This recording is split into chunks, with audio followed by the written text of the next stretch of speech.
compartir una pantalla. A ver, permítanme.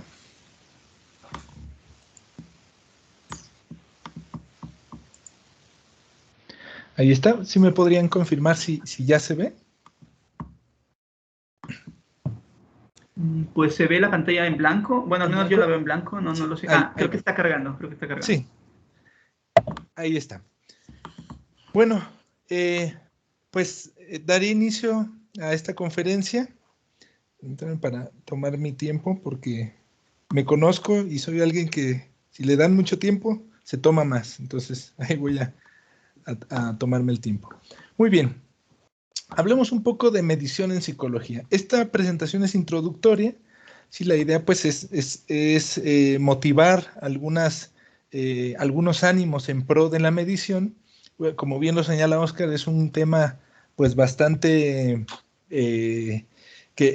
controvertido, porque hay gente que adoramos mucho el tema de la medición y hay gente que no. Entonces, pues bueno, vamos a ver un poquito de qué nos trae este día.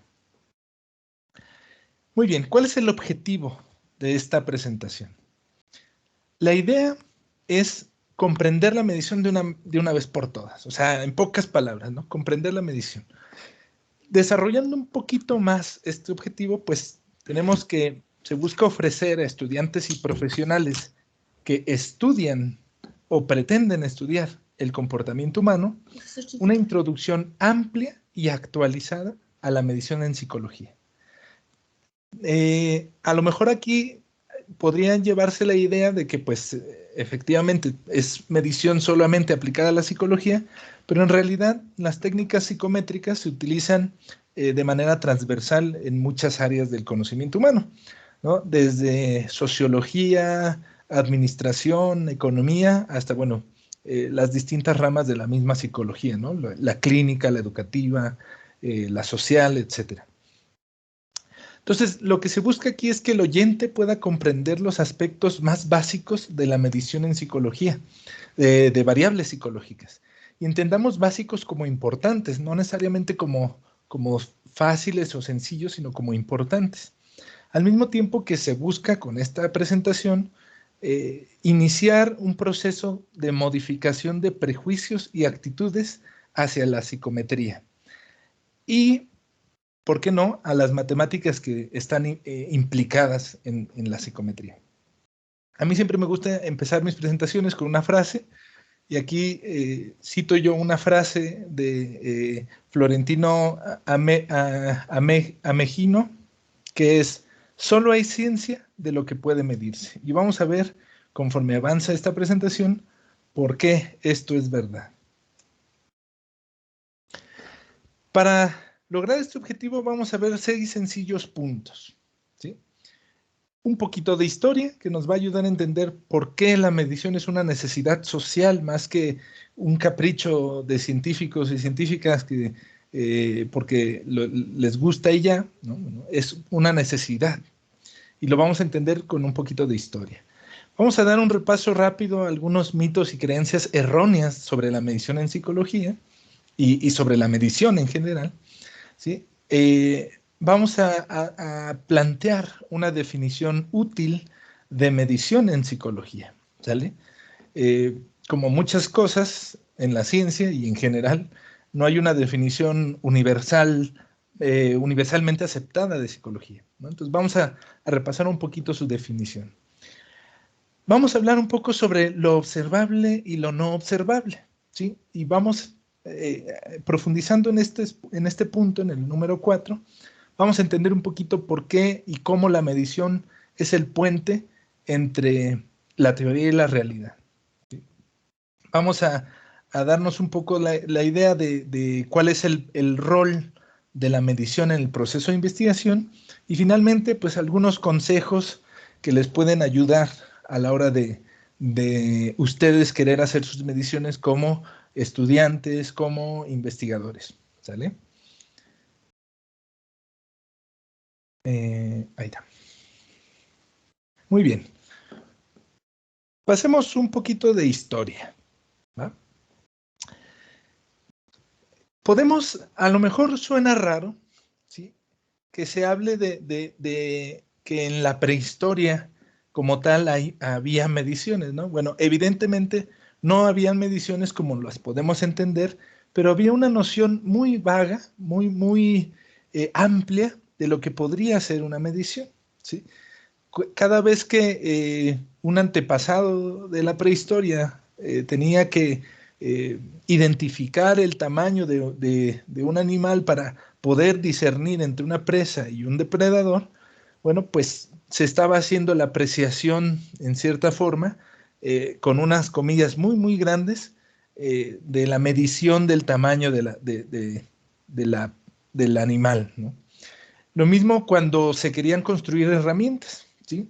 Al probar mediante ensayo y error qué materiales sí resistían y qué materiales no resistían, pues en cierta forma se estaba teniendo una noción, les digo, muy amplia de lo que es la resistencia de un material, por ejemplo, ¿sí? Y se descartaban materiales que no se podían utilizar para herramientas de caza, por ejemplo, y se quedaban con materiales que sí eran iguales, que sí podían resistir ese trabajo. Eso hace mucho tiempo. No tan atrás, digamos, sí en sociedades antiguas, pero no tan antiguas, la medición comenzó a ser o comenzó a surgir como parte de las necesidades agrarias y comerciales. Es decir, las mediciones tenían un significado social, ¿sí? ¿Por qué tenían un significado social? Actualmente las mediciones no tienen un significado social. La gente, si decimos que, no sé, que el metro tiene que ver con la velocidad de la luz en vacío y esto en realidad por definición se toma el tiempo que tarda la luz en vacío en llegar del punto A al punto B y así se define el metro, pues eso para la mayoría de la gente no significa nada, salvo tal vez para algunos físicos o para los metrólogos que estudian justamente las mediciones. Pero antes no era así, antes las mediciones tenían significado social, ¿sí? ¿Por qué tenían este significado social? Porque se elaboraban a partir de la relación de las personas, del ser humano, con el mundo. Por eso las primeras mediciones eran antropométricas, ¿sí? Algo medía un pie, un pedazo, un trozo de tela medía un codo, una distancia corta medía un paso, ¿sí? Las mediciones antropométricas surgieron como tales porque el primer instrumento de interacción con el mundo que tuvo el ser humano, pues fue su mismo cuerpo, ¿sí? A partir de esto, igual en la Edad Antigua, empiezan a evolucionar cada vez más y más las mediciones. Pasan por una etapa en donde ya no es solamente mediciones antropométricas, sino también mediciones basadas en la labor humana. Tenemos entonces que, por ejemplo, teníamos mediciones de distancia que era a tiro de piedra. Cuando se decía que algo está a tiro de piedra, porque literalmente, si una persona, un hombre promedio, digamos de estatura promedio, lanzaba una piedra, a donde cayera, esa era considerada una unidad de medida, el tiro de piedra. Si se necesitaban distancias mayores, pues se podía hablar de a tiro de arco, por ejemplo, utilizando un arco y una flecha, o al alcance de la voz, ¿sí? O al alcance de vista de subidos a un camello, ¿no? Claro, estamos hablando nuevamente, del mundo antiguo, ¿no? De donde las distancias, digamos, el mundo no se conocía como se conoce ahora, las distancias eran una incertidumbre, no sabíamos qué tan cerca o qué tan lejos estaba la siguiente ciudad, y esto era de vida a muerte, ¿sí? ¿Por qué? Porque al viajero, al comerciante que tenía que emprender un viaje, literalmente un viaje de una ciudad a otra, le servía mucho tener una unidad con la cual decir, voy a sobrevivir. O sea, si yo empiezo a caminar de aquí a allá, voy a llegar vivo. ¿Por qué? Porque está a una distancia razonable. ¿Cuál podría ser una distancia razonable? Por ejemplo, la distancia del amanecer al ocaso, ¿sí? O está a 2 ocasos o a 3 ocasos, pues ya la persona sabía más o menos a qué se atenía, ¿no? Entonces, estas mediciones predominaron por mucho tiempo. En el campo hasta este punto estamos hablando de mediciones del mundo, ¿no? De cosas que, digamos, cosas que no son la conducta o los procesos mentales, ¿no? Si se puede hablar de un registro de primeras mediciones que tuviesen que ver con medición de algún proceso psicológico o social, pues tenemos la antigua China, donde los funcionarios del Estado, ¿no? Eran elegidos de acuerdo a su mérito y sus talentos. Literalmente pasaban por pruebas donde se podía tener pues, una medición de qué tan meritorio era para tener ese puesto en el Estado o de qué tanto talento tenía para tener ese puesto en el Estado. Esto ya en la antigua China. Yéndonos un poquito más para acá, con los griegos y sociedades contemporáneas a los griegos,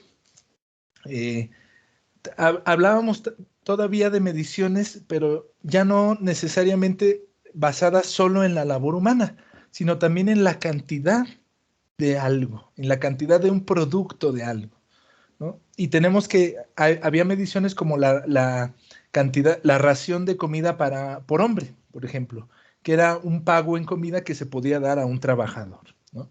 O la cantidad necesaria de sal para cocinar una gallina. Esa era la unidad de medida. O sea, se utilizaba eso para decir, esta es la cantidad de sal que yo voy a recibir de tu parte y recordemos que la sal en general en distintas etapas de la historia, en distintas sociedades, pues tuvo un papel muy importante en las culturas.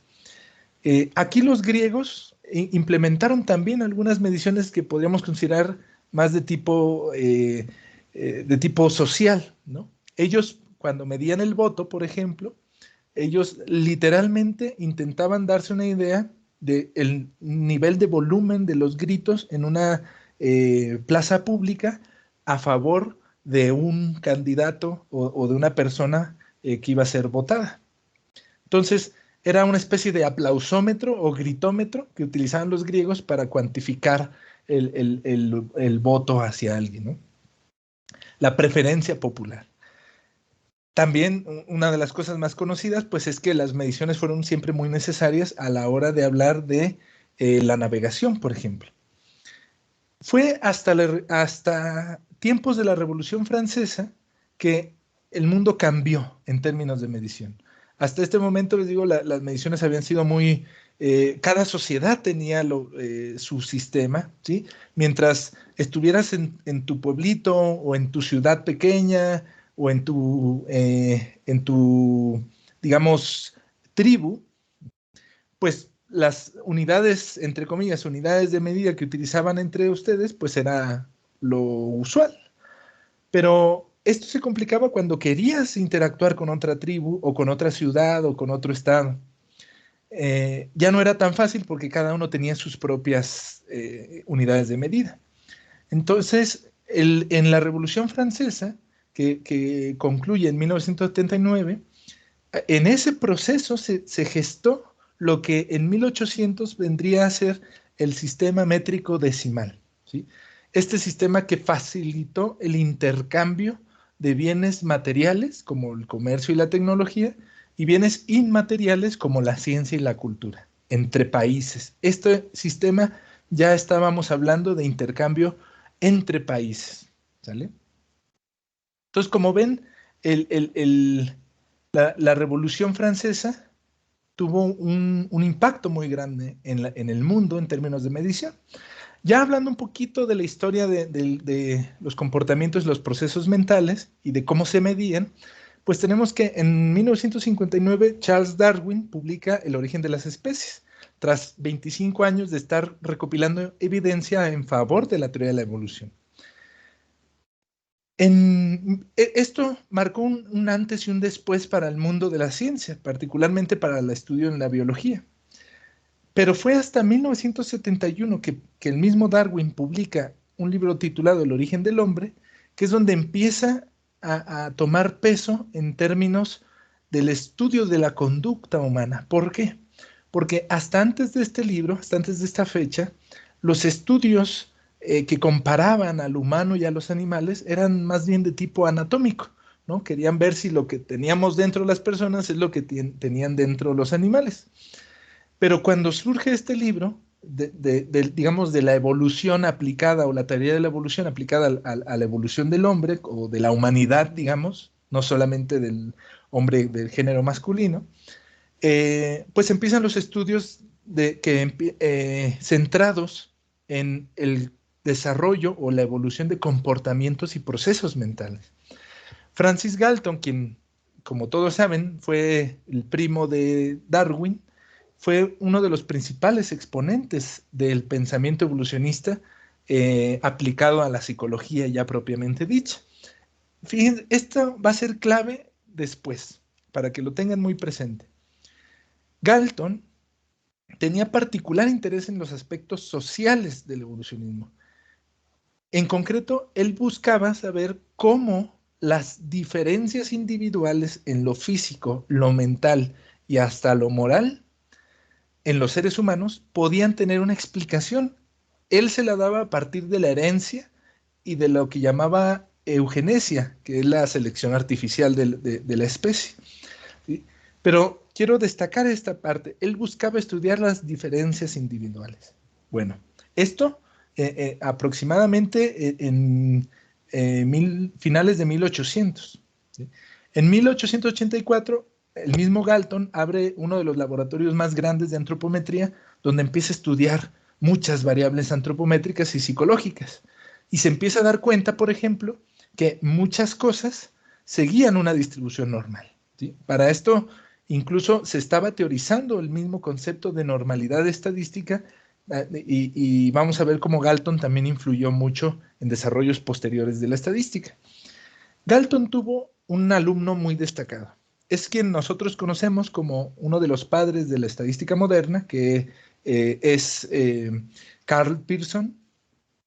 Y Pearson, a su vez, el creador de la famosa correlación de Pearson y de otras tantas cosas como la chi cuadrada, por ejemplo, que ya lo mencionó también mi compañera Jocelyn en su ponencia anterior a la mía. Pearson tuvo también un alumno muy destacado que era Charles Spearman. Spearman, él ya psicólogo, Pearson no era psicólogo, Charles Spearman ya era un psicólogo, estaba fascinado con el concepto de correlación. Y a partir de esta fascinación, no solo desarrolló su propio análisis de correlación, que es la correlación de Spearman, sino que también desarrolló la que puede considerarse la herramienta de análisis estadístico multivariante más importante que hay, que es el análisis factorial. Esto tuvo un peso enorme en el avance de la psicometría. Spearman conjeturó que la correlación de dos habilidades mentales, no sé, por ejemplo, la memoria y el razonamiento numérico, se debían a la existencia de un factor común, ¿sí?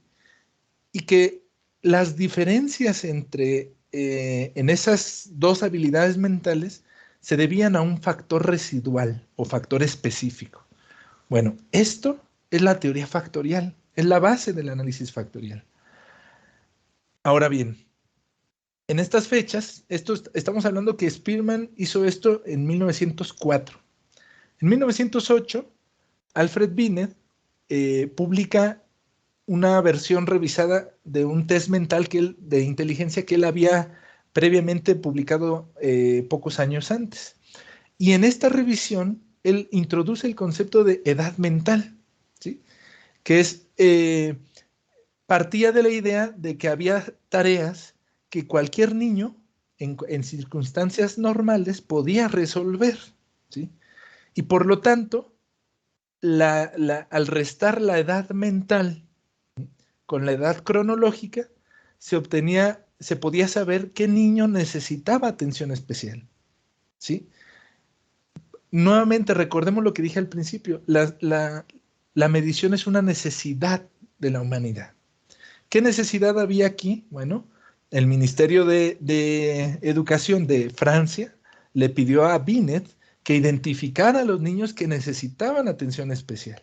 No solo a los que necesitaban atención especial porque tenían dificultades, sino también aquellos para los cuales el contenido no era suficiente. Entonces, por eso surgieron las pruebas de medición de inteligencia. En 1912, el psicólogo Stern propuso dividir, en vez de restar la edad mental a la edad cronológica, propuso dividir la edad mental entre la edad cronológica. Y así nació lo que hoy conocemos como coeficiente intelectual, en 1912.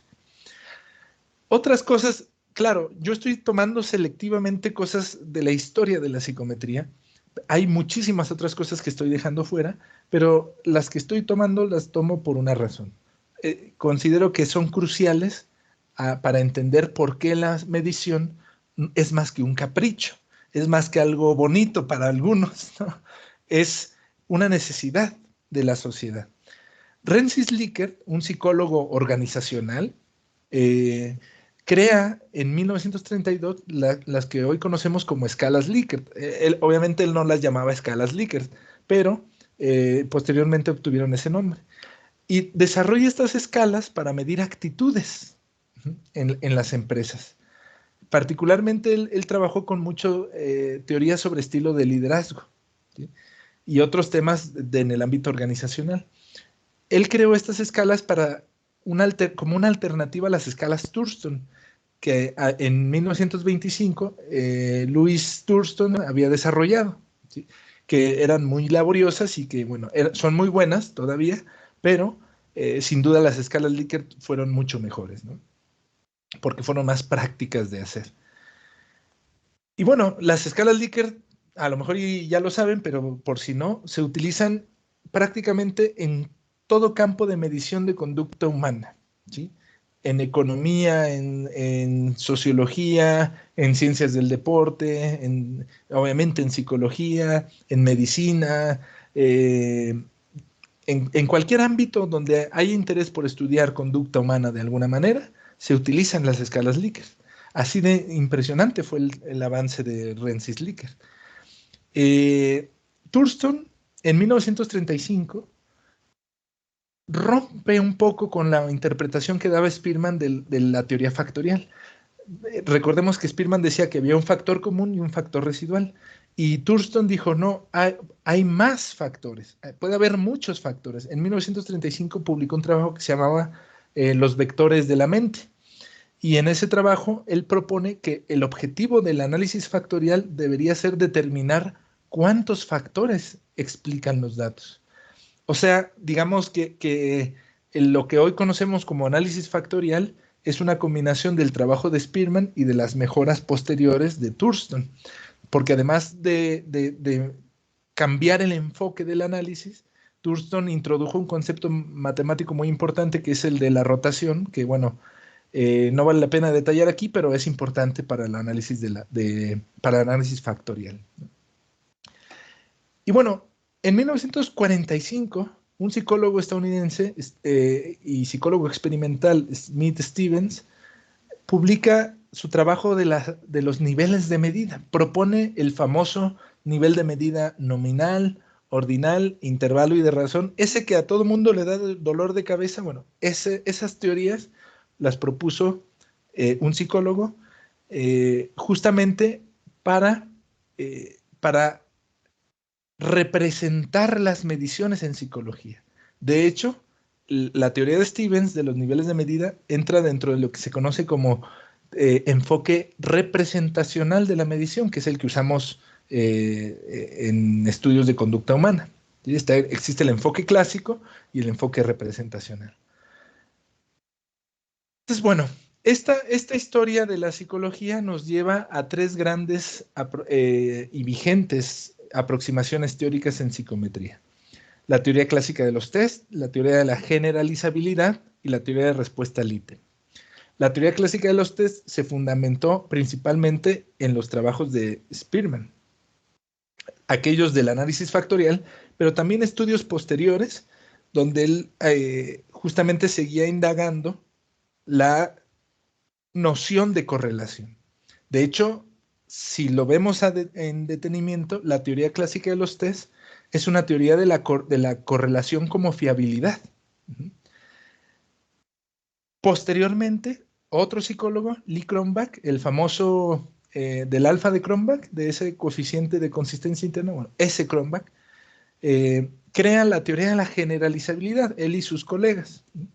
En 1963 y posteriormente en 1972 sigue hablando y teorizando sobre la generalizabilidad. ¿Qué es la teoría de la generalizabilidad? Pues un complemento de la teoría clásica. Si la teoría clásica nos dice que toda medición tiene un margen de error y entre más pequeño sea ese margen de error, más grande es la precisión de la medición o la confiabilidad de la medición, la teoría de la generalizabilidad dice, olvidemos un momento la precisión de la medición, centrémonos en el error. ¿Sí?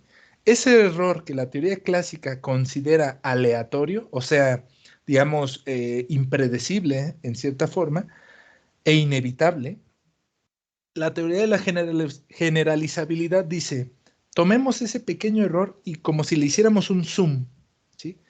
Vamos a considerar como si le hiciéramos un zoom y ahora podemos ver qué causa ese error de medición. Bueno, eso es lo que hace la teoría de la generalizabilidad. Analiza las fuentes de error en la medición. Posteriormente, o digamos de manera contemporánea, hubo un esfuerzo concreto para refutar la teoría clásica de los test, que fue la teoría de respuesta al reactivo. Su principal desarrollador fue Frederick Lord, ¿sí? Pero no fue el único. Simultáneamente, George Rasch, ya había hecho progresos en lo que fue el primer modelo de teoría de respuesta reactiva, que es lo que hoy conocemos como modelo logístico de dos parámetros dentro de la teoría de respuesta al reactivo. Posteriormente siguieron desarrollando y en realidad la teoría de respuesta al reactivo es más bien como un conjunto de pequeñas teorías sobre cómo medir dependiendo de la cantidad de parámetros que uno quiera introducir a sus reactivos, que ese fue el gran cambio de esta teoría. La teoría clásica de los tests y la teoría de la generalizabilidad se centran en los tests como tal, como entes completos, ¿sí? La teoría de respuesta de reactivos se centró ya no en el test completo, sino en los reactivos que componen ese test. Entonces, esta teoría que actualmente es la teoría más fuerte, aunque todas son vigentes, la que tiene mayor fuerza es la teoría de respuesta al reactivo o respuesta al ítem, pues fue desarrollada en estos años. Ahora, esta pequeña introducción histórica tiene el objetivo de ayudarnos a plantear estos mitos. Ahora que ya conocemos un poquito de la historia, vamos a plantear cuáles son algunos de los principales mitos que hay con esto de la medición, ¿no? Son muy interesantes, a mí me divierten mucho y mi pregunta para ustedes sería, ¿con cuál de estos se identifican ustedes? Tenemos, por ejemplo, una creencia, ¿no? Medir los aspectos humanos deshumaniza a la persona, ¿sí? Esto ya vimos que es históricamente falso. ¿Sí? Que no solamente no deshumaniza a la persona, sino que fue gracias a la medición que se han podido hacer grandes cosas en pro de la humanidad, como el hecho de poder, por ejemplo, detectar personas que tengan problemas de aprendizaje, ¿sí? Y no marginarlos, ¿sí? Claro, como todo conocimiento en la ciencia, pues se puede utilizar para el bien o se puede utilizar para el mal, pero eso no quiere decir que la medición en sí misma deshumanice a las personas, ¿no? Hay un mito que es muy interesante, dice, los aspectos humanos, al ser subjetivos, no se pueden medir. Ese es el mito, ¿sí? Esto es también históricamente falso. Como ya vimos, nadie que conozca un poco de ciencia y mucho menos si conocen de medición, piensa que lo subjetivo no importe a la hora de medir. De hecho, como lo podrán recordar, la medición misma en psicología surge porque hay subjetividad. Es decir, porque todos somos diferentes, es que surge el interés de la ciencia por estudiar la causa de esas diferencias, ¿sí? Y la medición en psicología surge como una manera de estudiar esa subjetividad, esas diferencias.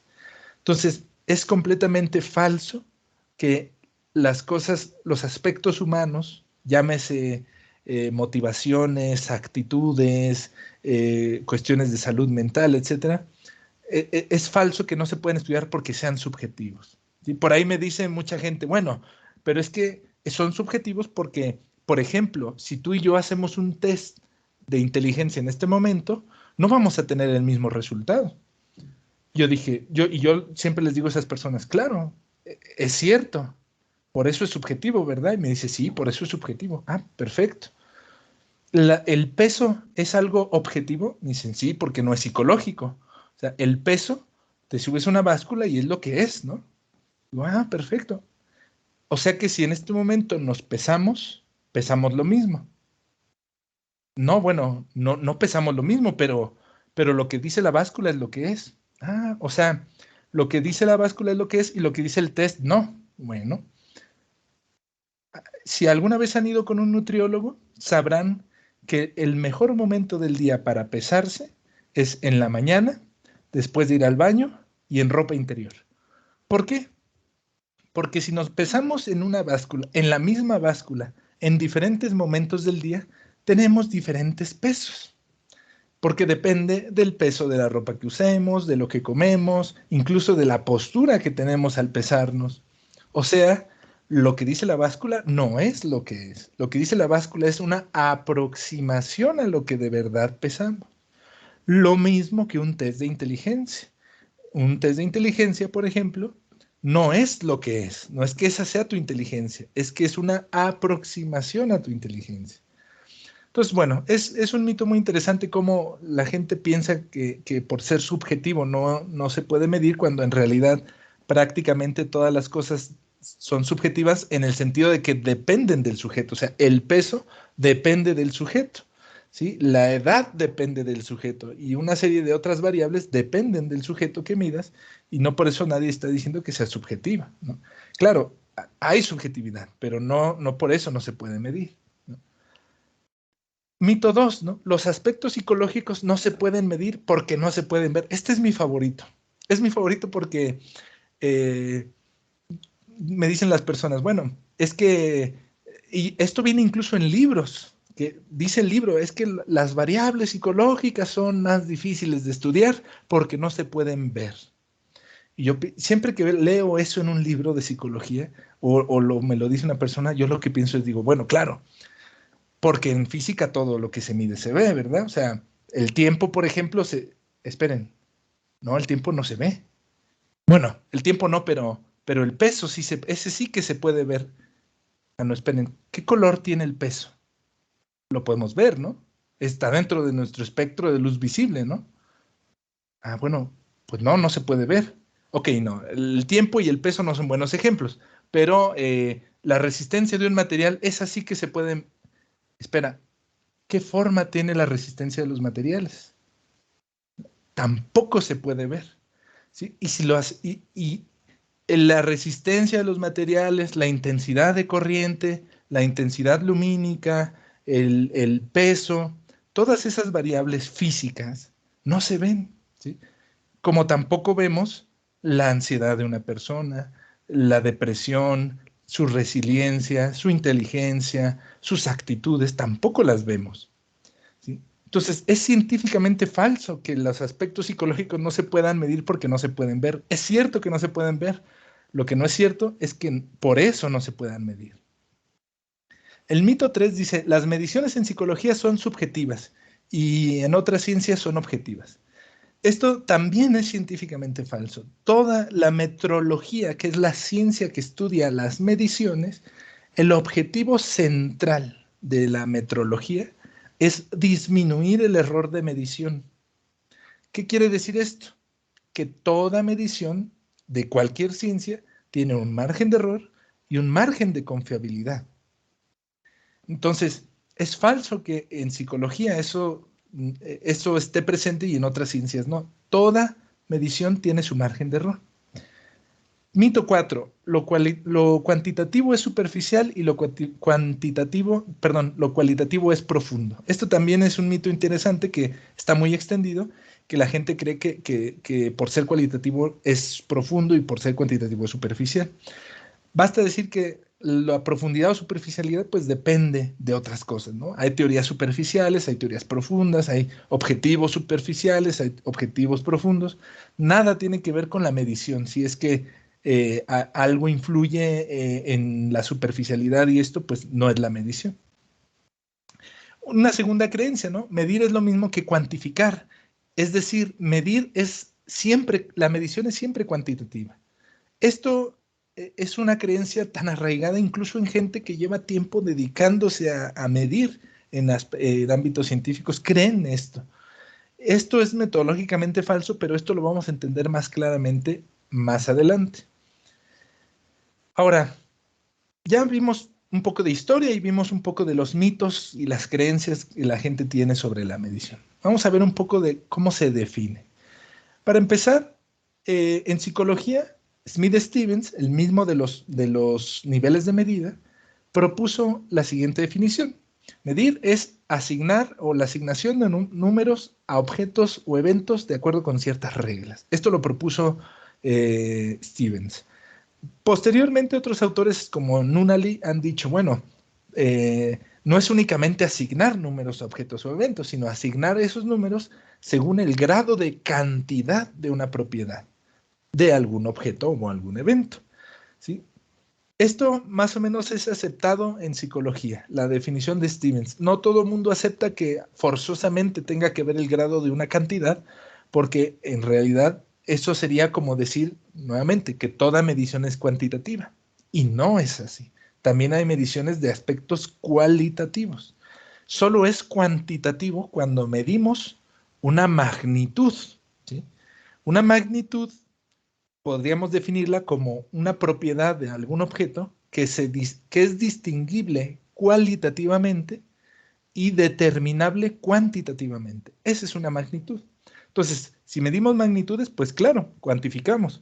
Pero si medimos cosas que no son magnitudes, como por ejemplo un estilo de respuesta, que puede ser categorizable más que cuantificable, ahí hablamos de otro tipo de medición, que también es medición, pero no es cuantificación. Pero bueno, esto es en psicología. En otras disciplinas, como en física, definen medir como el procedimiento empírico por el medio del cual se determina el valor de una propiedad cuantitativa. Vemos que esta definición pone un énfasis mayor en el acto mismo de ir y registrar una propiedad. ¿Sale? Ahora, a todo esto, pues, ¿quién tiene razón? ¿No? O sea, ¿los psicólogos o los físicos?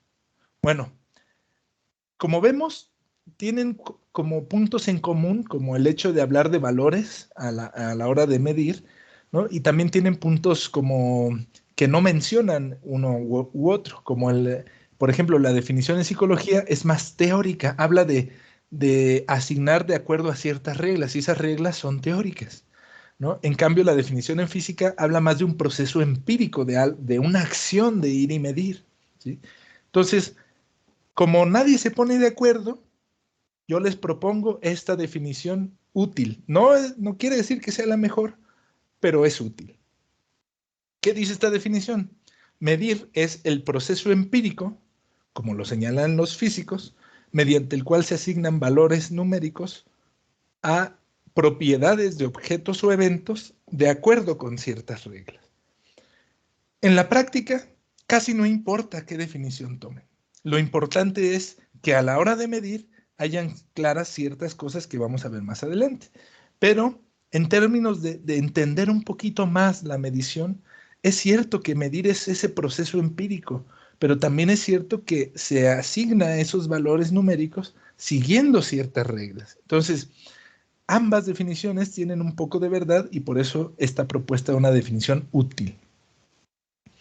Ahora bien, vamos a hablar un poquito sobre lo observable y lo no observable. Esta parte me resulta a mí muy interesante porque nos ayuda a entender por qué de la lógica de la medición en psicología. ¿Por qué medimos como medimos en psicología? Empecemos por la pregunta de investigación. ¿Sí? Preguntas como ¿el estrés, la ansiedad, la depresión y el insomnio se relacionan con el comportamiento alimentario de estudiantes universitarios? O preguntas en el ámbito educativo, ¿no? Por ejemplo, la preocupación por el contagio de COVID y la carga laboral. ¿Existe una asociación entre el rendimiento escolar y la percepción del alumno sobre la convivencia escolar? Esa puede ser una pregunta de interés para un psicólogo educativo, por ejemplo.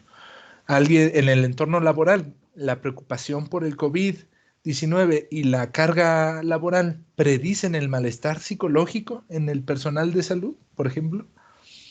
Si estamos trabajando en un ámbito más social, como es mi caso, podríamos preguntarnos, ¿cuáles son los determinantes sociales de la mortalidad infantil en zonas rurales en México?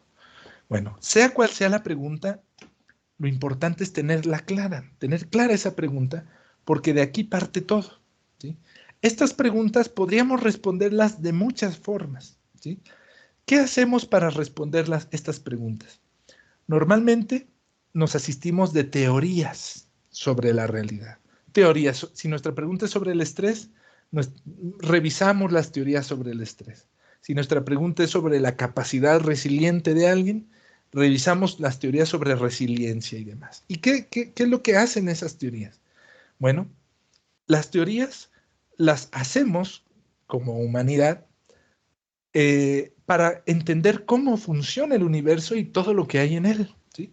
Y tenemos teorías físicas, biológicas, psicológicas, sociológicas y un largo, pero muy largo, etcétera. Pero esa es una parte de la historia. Tenemos las teorías con las que queremos responder esta pregunta.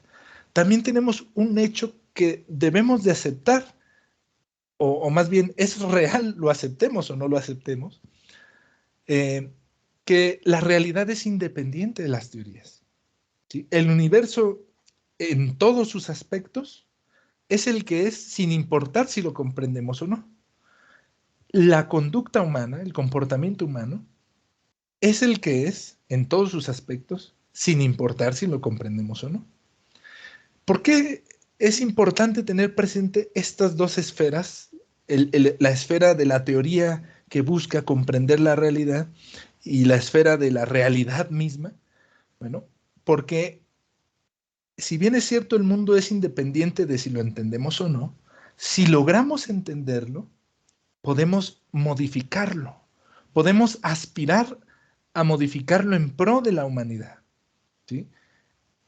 Un ejemplo, el COVID es lo que es, lo comprendamos o no, ¿sí? Pero si logramos comprenderlo, podemos implementar estrategias como la vacunación, por ejemplo, ¿sí? Podemos mitigar su efecto, podemos prevenir su efecto, ¿sí? Pero no se puede hacer si no lo comprendemos mediante distintas teorías. Ahora, ¿cómo sabemos cuáles son las teorías buenas y cuáles son las teorías malas? Es ahí donde entra en juego la medición. La medición es este puente o esta cadena que conecta o que nos ayuda a saber si las teorías sobre la realidad tienen algún sentido o si la realidad es muy distinta a la que nosotros pensamos.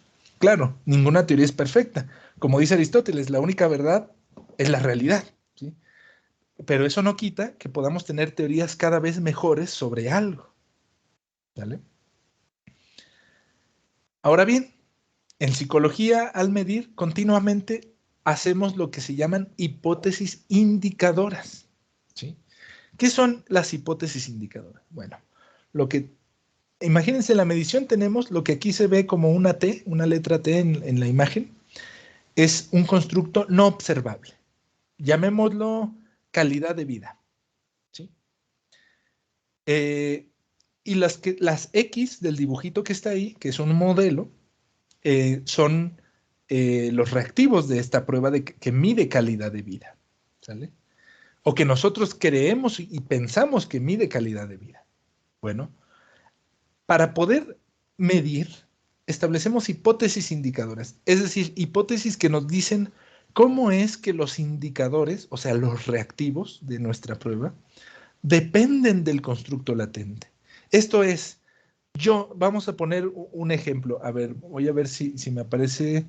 Bueno, es que aquí no me aparecen los nombres, pero vamos a poner una persona, Mariana. Mariana tiene una calidad de vida muy alta, ¿sí? Independientemente de si la medimos o no, ahí está su calidad de vida y es muy alta. Bueno, vamos a poner que estoy yo y yo tengo una calidad de vida muy baja, ¿sí? Si esto es cierto, si esa realidad es así, al medir las respuestas de Mariana deberían ser más altas que las mías, porque yo tengo poca calidad de vida y ella tiene alta calidad de vida. O sea, la causa de nuestras respuestas es nuestro nivel de calidad de vida, ¿sí? Y si no es así, nuestra prueba está mal. Si un indicador no funciona, es porque no está reflejando esa diferencia en la calidad de vida, ¿sale? Entonces, si al final nuestras teorías sobre la calidad de vida son correctas y al probarlas empíricamente juntamos suficiente evidencia para decir que es cierto lo que está pasando eso así, entonces podemos decir que estos 20 reactivos, por ejemplo, y reactivos hipotéticos, nos indican cómo se comporta la calidad de vida. O sea, estamos conectando nuestras teorías con una realidad específica, ¿sí? Claro, toda medición es una muestra del constructo latente. ¿Qué quiere decir esto? Por ejemplo, si un niño responde a una prueba de inteligencia, como puede ser, por ejemplo, el WISC, ¿no?, de la escala Wechsler, o el WIPSI, también de la escala Wechsler, pero para pequeñines más pequeñitos, eh, si ellos lo responden y un niño saca, no sé, 80 de coeficiente intelectual, no quiere decir que la realidad última de su coeficiente intelectual es 80. Recuerden esto, quiere decir que en ese momento del tiempo, con esos reactivos en particular, en ese estado específico de ese niño, la medición nos da 80. Su verdadero coeficiente intelectual no lo conocemos. Su verdadero coeficiente intelectual, si nuestra prueba es buena, si nuestra medición está bien hecha y está bien calibrada, su verdadero coeficiente intelectual es muy cercano al que nosotros medimos, pero seguimos sin saber cuál es, ¿sí? Entonces, ¿por qué? Porque toda medición es imperfecta y tiene un error de medición. ¿Recuerdan lo que les mencionaba de la teoría de la generalizabilidad? Bueno, ese error de medición es el que estudia la teoría de la generalizabilidad. La precisión de la medición es estudiada tanto por la teoría clásica de los tests como por la teoría de respuesta al reactivo. Claro que la teoría de respuesta al reactivo trabaja a nivel de reactivo, no del puntaje total del test, ¿sale? Muy bien. Ahora vamos a ver qué papel tiene la medición en el proceso científico. Esta parte ya la conocerán todos, como todo mundo sabe, la psicología es una ciencia que sigue el mismo proceso científico general que cualquier ciencia, ¿sí? Y que es cierto que tiene métodos específicos, como la química tiene métodos que no tiene la física y la física tiene métodos que no tiene la biología. Bueno, la psicología tiene métodos que no tiene la física, ¿sí? Pero todas las ciencias siguen un método general, ¿sí?, que está esbozado más o menos aquí, que no me voy a detener ahí, pero que destaco lo siguiente. Lo que está en azul, en la parte superior, es todo trabajo, podríamos considerar como trabajo de escritorio, trabajo de planificación, de indagación de la literatura, de delimitación del problema, de definición de conceptos, trabajo de escritorio, ¿sí? Es hasta que llegamos a la etapa de examinar una solución tentativa a un problema de investigación que nosotros medimos, fíjense bien. En la etapa previa es una etapa de diseño, ¿sí? Llega el momento de medir, de implementar el diseño de investigación y de hacer las mediciones. ¿Y qué resulta de aquí? ¿Qué obtenemos al medir? Datos. Datos que vamos a analizar con distintas herramientas que estén a nuestra disposición, ¿sí?, y que nos van a ayudar a concluir algo en algún momento, ¿sí? Esa conclusión siempre será tentativa, siempre será imperfecta, pero si es científica, habrá pasado por este proceso, ¿sale? Entonces, la medición, como pueden ver, es el punto donde ya no estoy planificando y donde ya no estoy en trabajo meramente teórico, si quieren ustedes, hasta especulativo. La medición es ya el proceso donde voy y me topo con la realidad y digamos, tomo una porción de esa realidad para analizarla. ¿Sale? Y muy bien, para concluir, algunos consejos prácticos sobre este asunto de la medición, que a lo mejor y no les cambian la vida, pero sí les pueden cambiar su tesis. ¿Sale? ¿Qué les puedo recomendar? Bueno, 6 ideas generales.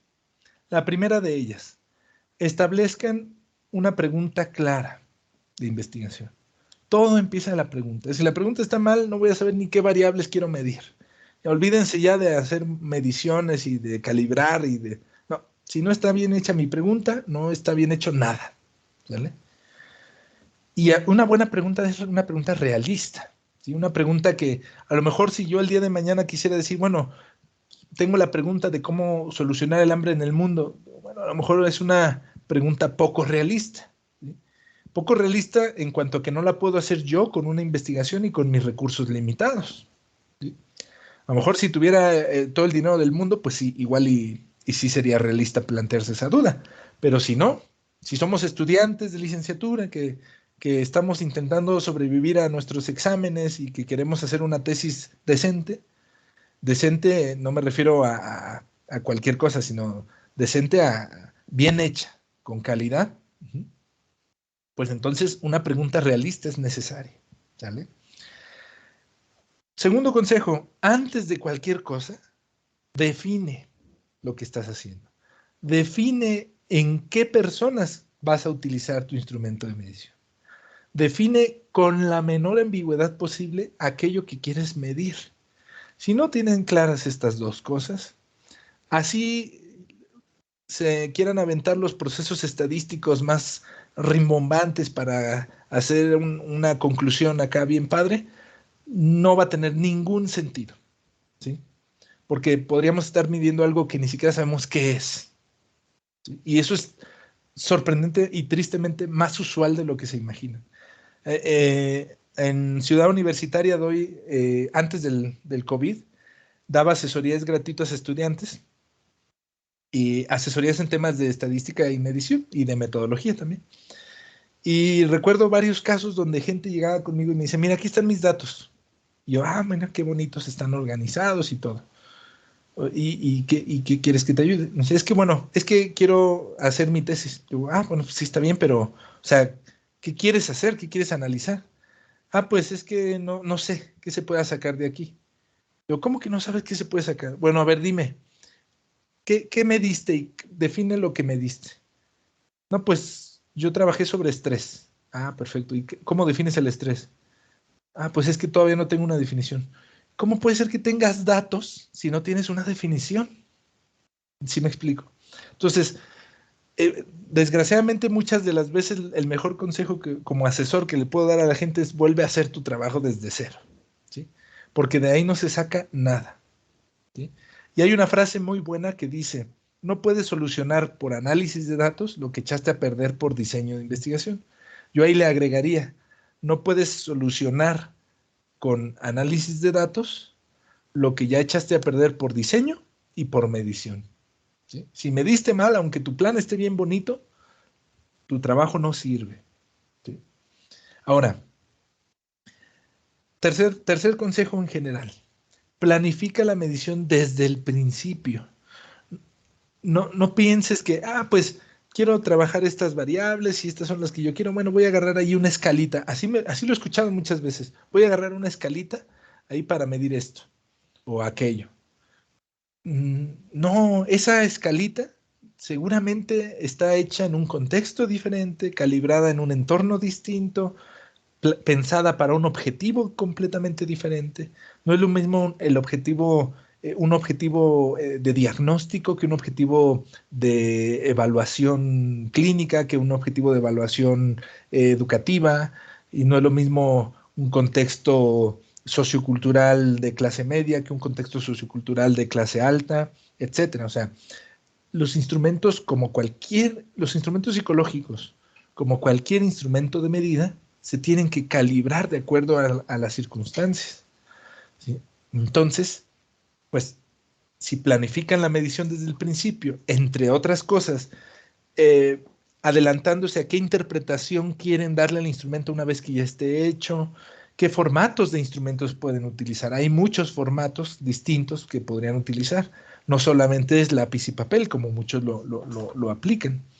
Eh, Identificar principales fuentes de evidencia de validez, establecer un propósito claro, definir las inferencias deseadas que quieren hacer con ese instrumento, etcétera, etcétera. O sea, planifiquen desde el principio, ¿sí?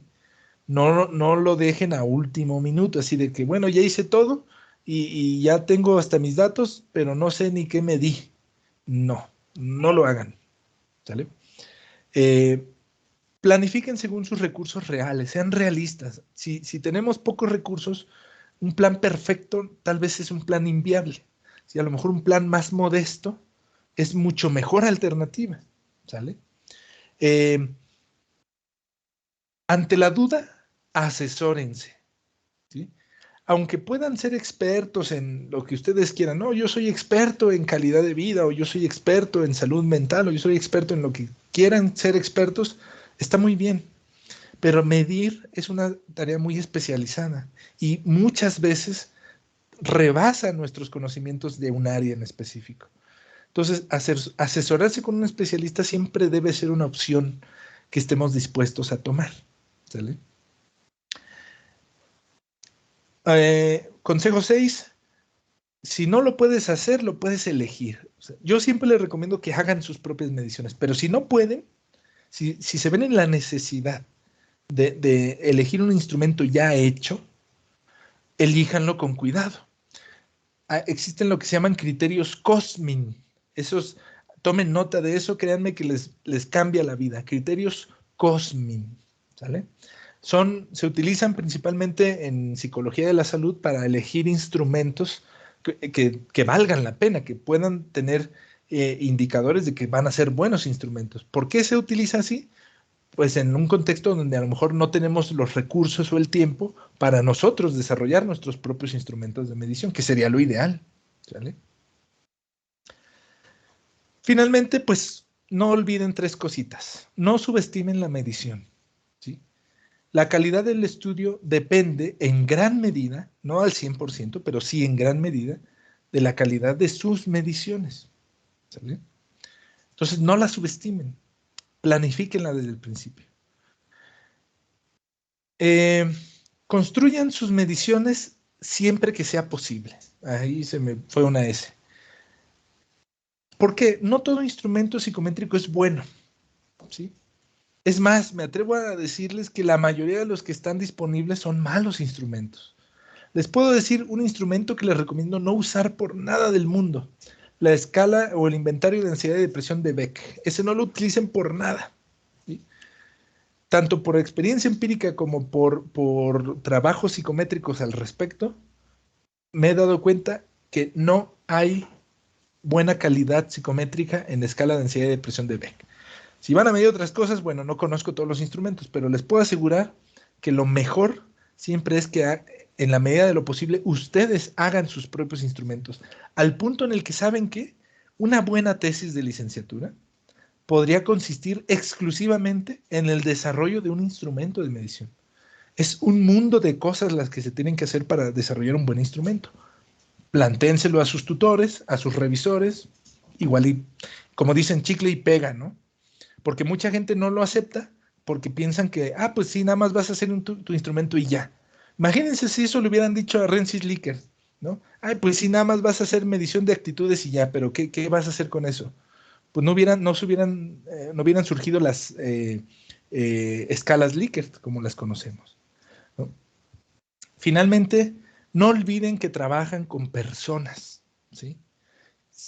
Esa decisión que voy a tomar de contratar o no contratar, o esa decisión que voy a tomar de enviar a una persona a referirlo a un médico o no, o si lo voy a medicar o no lo voy a medicar, esa decisión afecta a alguien, ¿sale?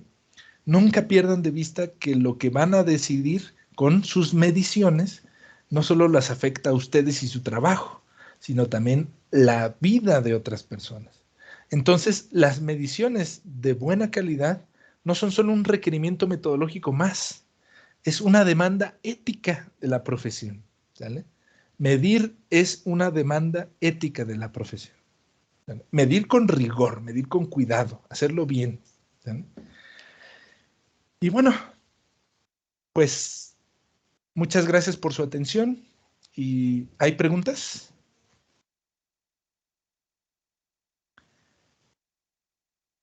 Aquí también les dejo la bibliografía, ¿vale? Por si la quieren consultar. Están todas las obras que yo cité y algunas en las que me basé. Hola, ¿qué tal, Arturo? Pues felicidades por la exposición y en efecto vamos a dar espacio a la sesión de preguntas. Veo que hay una manita arriba del maestro José Luis. Genial. José Luis, claro. ¿Sí me escucho? Sí. Sí. Pues primero que nada, saludarte, Arturo. Tuvimos la oportunidad de compartir espacio en un verano de investigación con la doctora Ampudia, no sé si te acuerdes. Claro, claro, sí, sí, sí, claro que me acuerdo. Entonces, esa es una. Saludarte. La segunda, felicitarte por tu presentación. Me parece que es un resumen bastante bueno de lo que hay que tomar en cuenta a la hora de utilizar instrumentos y bueno, a la hora de utilizar la medición, sobre todo en proyectos de investigación. Yo tengo dos preguntas para ti. Adelante. Una, sí me gustaría que nos platicaras un poquito más sobre por qué no utilizar el inventario de presión de Beck. Ya que sí fui de las personas, yo creo que varias, del que se sorprendió con el dato que nos diste. Entonces sí me gustaría que Claro. nos platicaras un poquito cuáles son las características que hacen que este instrumento sea malo. Y relacionado con eso va mi segunda pregunta, que sería, ¿qué consideras tú o cuál atributo consideras tú que es el más importante a revisar al momento de seleccionar nuestras pruebas de medición? Claro. Híjoles, fíjate. En cuanto a la escala de ansiedad y depresión, pasa esto. Perdón, me adelanto. Si escuchan unos ladridos es que mis perritos no entienden de conferencias, entonces ellos ponen a ladrar cuando quieren. Pasa esto. El inventario de ansiedad y depresión se hizo originalmente en Estados Unidos. El proceso de adaptación cultural no fue del todo adecuado, de tal manera que digamos, la ansiedad y la depresión en México no se ha captado igual como se capta en Estados Unidos. Eso es una de las razones. Otra razón es porque normalmente se ha utilizado la escala de ansiedad y depresión en contextos, por ejemplo, con pacientes que sufren algún padecimiento físico o psicológico, cuya sintomatología se confunde con la ansiedad y la depresión. De tal manera que un reactivo, por ejemplo, de la escala de ansiedad, puede ser, sí, un indicador de ansiedad, pero también un síntoma de, por ejemplo, un padecimiento crónico que tenga una persona. Entonces, por ejemplo, en algunas enfermedades respiratorias tienen síntomas parecidos a síntomas de ansiedad. Entonces, ¿qué pasa? Que no sé, el instrumento es poco sensible a esas diferencias, ¿sí? Cuando se trata de ansiedad legítimamente y cuando se trata de otro padecimiento que se confunde con la ansiedad. Eso es otra de las razones. La tercera razón que yo doy, he analizado, si una escala he analizado, es la de ansiedad y depresión de Beck. No por iniciativa propia. Apoyando a colegas, estudiantes y profesores, me topé con que se utiliza enormemente. Incluso en la Ciudad de México hay hospitales que por protocolo tienen establecido el uso de la escala de ansiedad y depresión de Beck. Sin embargo, al hacer los análisis psicométricos correspondientes, por ejemplo, a confiabilidad y validez de la escala en distintas bases de datos, nunca sale bien. A veces un reactivo que teóricamente debería medir ansiedad termina estando mejor ajustado en la escala de depresión y viceversa, ¿no? Entonces, esa ambigüedad de los reactivos indica que no es claro si mide ansiedad o si mide depresión o si mide otra cosa, que estamos confundiendo con ansiedad y depresión. Y la última razón por la que yo no recomendaría esa escala, esta, para ser justos, se extiende a más de una escala. No solamente aplica con esta, pero sí aplica con esta también. Y es que la definición, digamos, la teoría que sustenta, digamos, la teoría de la ansiedad o la teoría de la depresión y sus sintomatologías, no es clara. O sea, muchas veces se habla de mediciones blandas y mediciones duras, ¿no? Y al hablar de mediciones duras, dicen, bueno, vamos a, en vez de utilizar una escala de ansiedad, vamos a utilizar un indicador fisiológico de ansiedad, ¿no?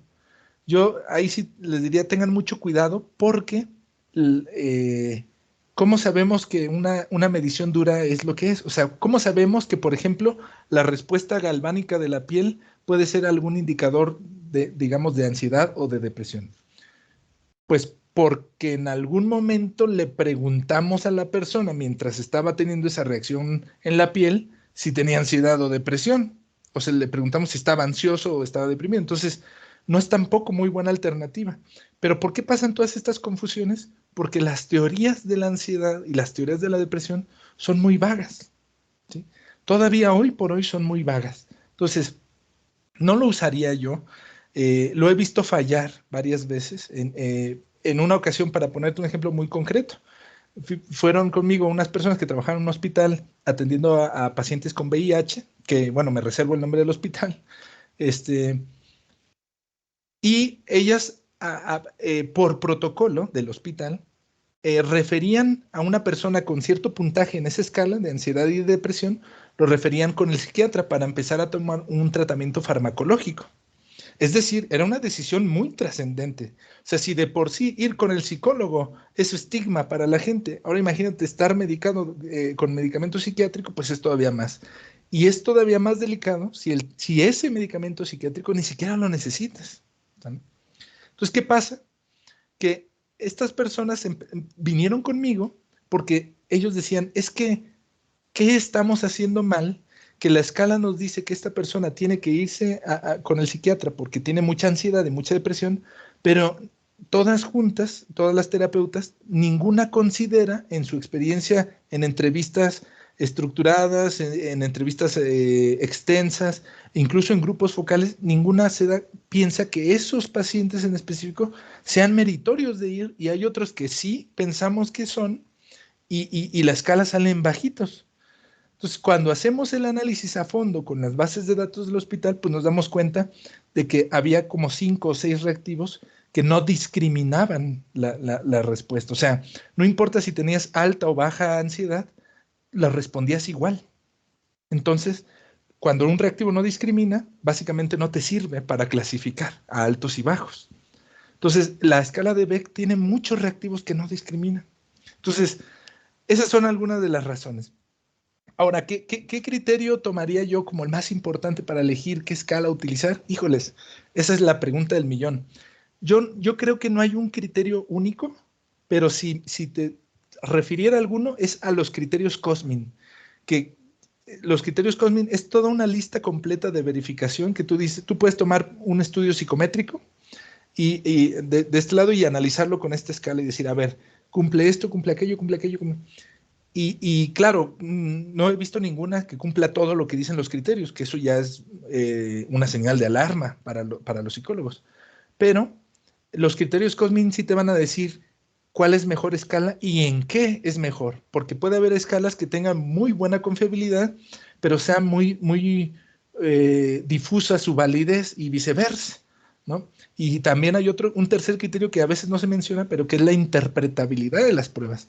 La escala, que esa es otra razón por la cual no usar el Beck, tiene una interpretación muy arbitraria. Te dice, de tal puntaje a tal puntaje es baja, de tal puntaje a tal puntaje es media y de tal puntaje a tal puntaje es alta. Ah, perfecto. ¿Y de dónde sacaron eso?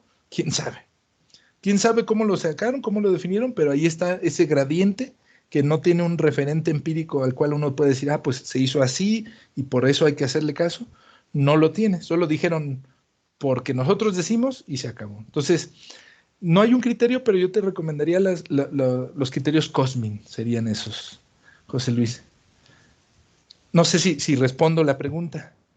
Sí, te agradezco mucho.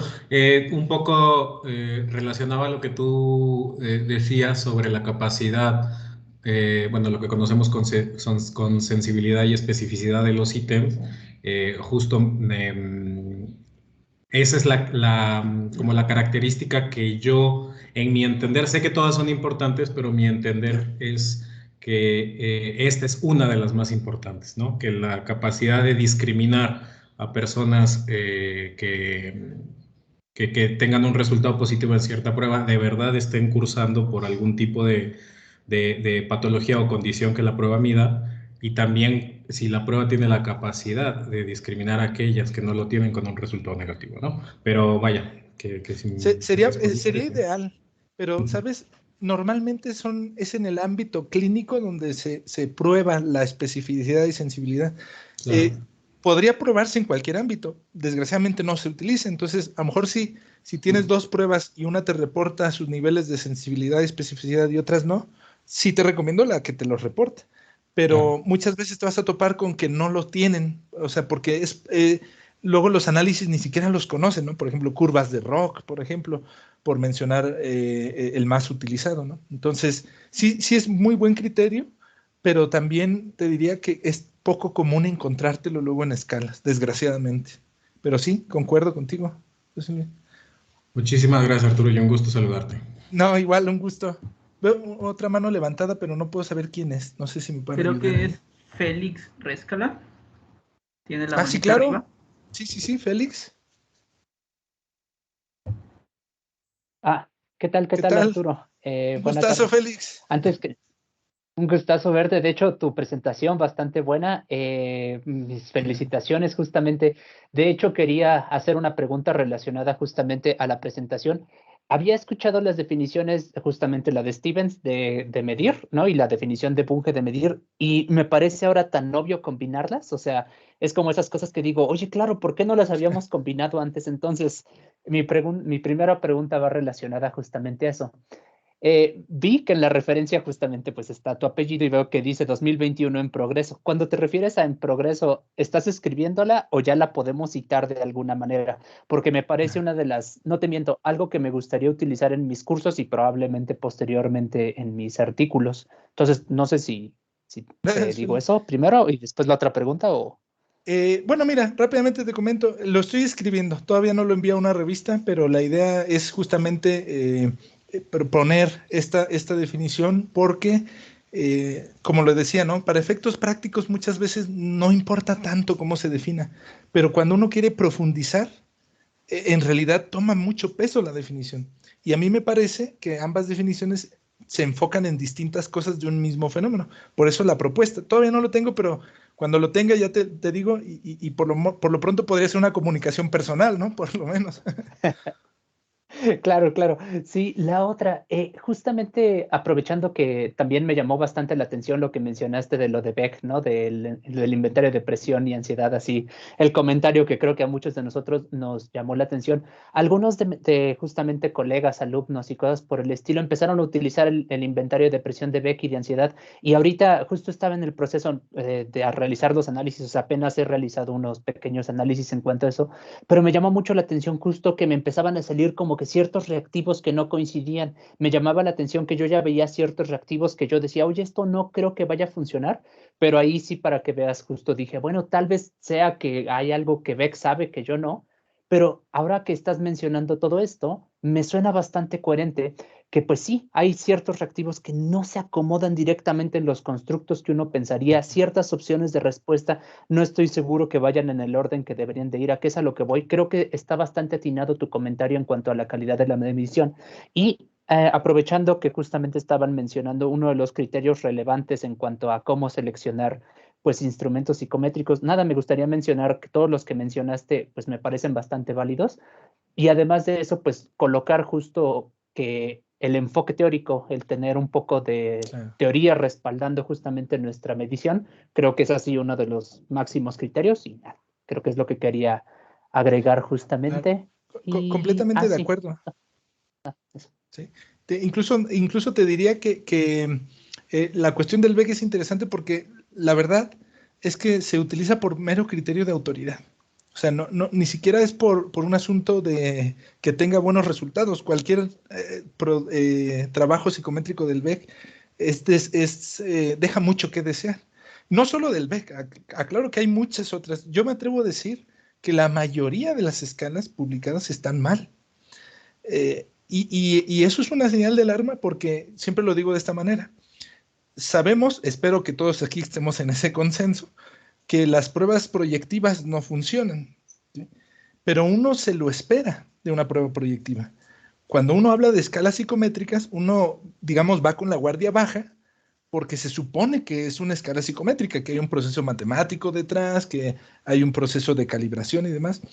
Yo la verdad les diría, desconfíen mucho de las pruebas psicométricas, no en el mismo sentido que las pruebas proyectivas. No es que la psicometría no funcione, es que se calibran mal las pruebas y pues terminan difundiéndose a veces versiones de las mismas escalas que no tienen razón de ser o que están mal hechas, pero que, vaya, sin irnos muy lejos, ¿no? Llegan y dicen los tutores, pues usa esta escala. ¿Por qué uso esta escala? Ah, pues porque es mi escala. Yo la hice y yo quiero que tú la uses. Y así se va difundiendo. No hay una razón real por la cual usarla, pero así se difunde. Entonces, concuerdo contigo, creo que el criterio debería ser primero teórico, decir, bueno, está bien definido, y después pues ya ponernos a ver qué características tiene y qué calidad tiene, pero la verdad es que se utilizan mucho por mero criterio de autoridad. Gracias, Félix, por tus comentarios. Sí. Bueno, nada más quería hacerte una última pregunta, lo de Claro. Kosama. En cuanto a lo que mencionaste de teoría de respuesta al ítem, creo que es algo bastante útil y si en algún momento pues tienes algún curso o algo por el estilo, creo que muchos aquí estaremos bastante interesados. Y ya. Genial, gracias, Félix. Igual y en el futuro, sí. No sé si alguien más tuviera alguna duda o algún comentario. No logro ver más manitas levantadas. Okay. Ciertamente, miren, creo que aquí Daniel Espinosa tiene una duda o comentario. A ver, adelante. Sí, hola Arturo. ¿Qué tal, Daniel? ¿Cómo estás? Empezaste a hablar de historia y recordé un poquito la historia de Arturo. Digo, es una felicitación a Arturo porque lo conocí en el bachillerato, después tuve una conferencia con él en una conferencia sobre algo de Génesis, pero era estudiante y ahora es como casi doctor, ¿no? Y muchas felicidades, Arturo. Gracias. Y yo creo que me quedo con la inquietud de todos, ¿no? De por qué el BEC, ¿no? O sea, ya lo explicaste, pero también soy de esos que se quedó con esa duda. Bueno, ya respondiste por qué, pero también era más para felicitarte este comentario, ¿no? Muchas felicidades y pues se están poniendo buenas las conferencias acá. Gracias, Daniel. Un gusto saludarte también y pues sí, efectivamente hay mucha historia desde el bachillerato nos conocemos y ya pues me alegra que estés aquí en la conferencia, Daniel. Gracias. Sí,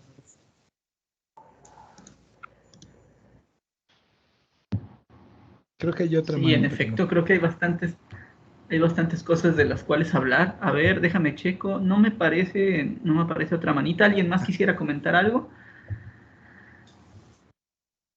Sino para tal vez ya ir perfilando, ¿no? Hacia el cierre. Hugo Palacios. Ajá. Hola. ¿Qué tal? ¿Qué tal? Creo que el punto al que yo enfatizaría sería el desarrollo de una cultura de medición, ¿no? Creo que el detalle más agudo en este sentido, si tomásemos en cuenta la observación de Arturo de que las escalas estén posiblemente no bien hechas, ¿no? Yo lo asentaría en la revisión de las variables y el hecho de que las variables no son en sentido estricto mediciones. Busqué en tu lista de referencias, por ejemplo, a 10 o a 10 y Mulines, ¿no? Que en el 97 hicieron un interesante libro donde redactan sobre la teoría de la medición y los problemas que hay en relación a las escalas y las variables, ¿no? Entonces creo que el punto más delicado en términos de Díaz y Moulines es precisamente el conocimiento fuerte sobre conceptos y a partir de ahí la estructura que tiene el fenómeno con el que trabajamos, ¿no? Sin embargo, en ese sentido creo que el punto más fuerte es enfatizar la necesidad del desarrollo de una cultura de medición, ¿no? Creo que un malentendido superficial de que la medición es asignar números a cosas, ¿no? Y digo superficial porque así parece en la superficie. Sin embargo, en el fondo es un conocimiento fuerte de la estructura del fenómeno y que satisface unas u otras condiciones que requiere una medición para ser llamada medición en sentido estricto, ¿no? Claro. Entonces, pues te felicito el llamar la atención hacia esto, el gran recorrido que hiciste, los detalles que hay que tener en cuenta y creo que valdría la pena, pues, hablar más veces de medición, ¿no? Creo que es necesario y es un tema complicado que exige bastante detenimiento. Sin embargo, creo que este tipo de charlas, pues, animan a la gente a entrarle, ¿no? Claro. Muchas felicidades a Arturo y a los organizadores, ¿no? Gracias, Hugo. Yo estoy de acuerdo, aunque solo agregaría una cosita. Yo creo que hace falta una cultura de la buena medición, porque desgraciadamente, como sí se ha dado registro de eso en la historia, en aras de decir que se mide, se han hecho barbaridades. Por ejemplo, dejar fuera cantidades enormes de gente, ¿no? de la educación básica, porque no pasaban pruebas de selección, ¿no? Pruebas que estaban mal hechas, pero que al final la gente que las usaba decía, pero es que estamos midiendo. Entonces yo creo que concuerdo plenamente, pero yo siempre agregaría ese detalle, a lo mejor sutil, tan sutil que podría parecer innecesario, pero que a la larga, la verdad es que cuando se utilizan los números, y pasa con la medición y con la estadística, uno siente que está progresando, pero lo cierto es que la mayoría de las veces no es así. O sea, como en la estadística, en la medición siempre vas a tener, si tú le preguntas a una persona vas a tener una respuesta, pero que esa respuesta tenga sentido en todo un contexto teórico, que te diga algo de la realidad que tú quieres llegar, es bien diferente. Entonces, yo diría hacer una cultura de la buena medición, pero concuerdo plenamente con lo que comentas, Hugo. Sí, de acuerdo. Gracias. Gracias. Pues bueno, te digo, Arturo, reitero la felicitación que ya también todos comentaron. Yo creo que quedan bastantes cosas, ¿no?, por discutir. Pensaba en esa cuestión de los mitos. Creo que un mito mucho más general, ¿no?, que subsume todo esto es de que lo subjetivo debe estudiarse a través de la subjetividad, ¿no?, por ejemplo, que es tan común en las ciencias sociales. También, no sé, por ejemplo, el mito de que el dato habla por sí mismo, ¿no?, que también me parece luego ahí un problema conceptual y metodológico importante, ¿no? Cuando vemos que el dato está articulado, ¿no?, en todo un contexto metodológico y también sustancialmente teórico, ¿no?, del objeto de estudio. Creo que hay muchas cosas que discutir y también respecto a las posturas en cuanto a la medición, ¿no? O sea, de pronto ahí hay algunos, no sé, pensaba en esta distinción entre los galileanos y los aristotélicos en términos de medición, ¿no?, que ahí se hacen los buenos debates y actualmente lo ves, por ejemplo, no sé, en los analistas de la conducta, los conductistas, la perspectiva que tienen respecto a la medición, ¿no? Creo que hay muchos temas que debatir ahí al respecto que sería interesante, pero bueno, el tiempo es breve y creo que ya habrá mucho más adelante, ¿no?, más espacio para discutir. De acuerdo. Voy a compartir pantalla para hacer lectura de tu constancia. Solo denme un segundo y me avisan si se logra ver. Ahí se ve, ¿verdad? Todavía no lo... Ya. Ok, bueno. La Universidad Autónoma de Tamaulipas y la FADICS, a través de la dirección de dicha facultad, otorgan el reconocimiento al licenciado Arturo Sagún Morales por su participación como ponente en la conferencia La medición en psicología, una introducción, que se celebró en el marco de las actividades de este primer ciclo de conferencias, ¿no?, al que hemos titulado La investigación científica en la psicología, un primer acercamiento que desarrollamos todos los miembros del CIDAC. Y pues esencialmente sería esa la cuestión. Dejo de compartir ahorita y bueno, muchas felicidades, gracias a todos los asistentes, bueno, gracias también a Arturo, evidentemente, gracias a los asistentes. Recuerden suscribirse, o más bien, sí, dejar sus datos, ¿no? Pues en el form que les pasamos aquí por el chat, y si tienen problemas, hacerlo por correo electrónico. Recuerden también que se van a seguir haciendo conferencias, todavía faltan 2 conferencias, de la licenciada Rosa y del doctor Enio, y luego una mesa de diálogo hacia el final. Quizá ahí haya oportunidad de profundizar en estas cosas, ¿no?, que se han venido hablando durante todas las conferencias. Y pues bueno, eso, exhortarlos a que vayan. Muchas gracias, Oscar. Gracias a todos por su atención. Perdón, Hasta Oscar, luego, el chat está desactivado. Es que ese problema lo hemos tenido, ¿no? En cuanto a la configuración del Teams, hemos intentado configurarlo, pero no podemos. Tal vez tenga más que ver con el servicio central que administra el Teams. Entonces, Okay. ahí sí, por eso es que hacemos el señalamiento. Los externos, sobre todo, pueden tener problemas para verlo, para ver el Forms. Entonces, háganos el favor de escribirnos un correo, el correo de la revista, que se